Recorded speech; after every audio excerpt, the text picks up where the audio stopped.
Hello there. So you want to know how you can simply go ahead and check payment limits on Venmo. This is going to be the only video that you'll ever need to watch on the internet. So with that being said, let's get straight into the video.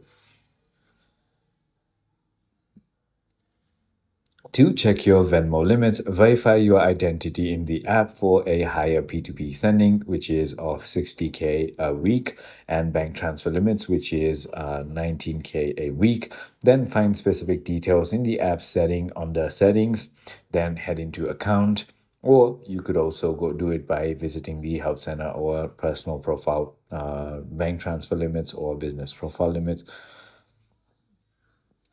as they vary by account type and verification status. Now, all you need to do is simply go ahead and open the Venmo application, log into your account, go to the Me tab, tap the profile icon or Me in the bottom navigation, then simply tap the gear icon in the top right, find the account settings, so look for options like identity verification and or bank or cards to see your status and related limits. That is about it. I hope this video was helpful to you. If it was, hit that like button and I'll see you on the next one.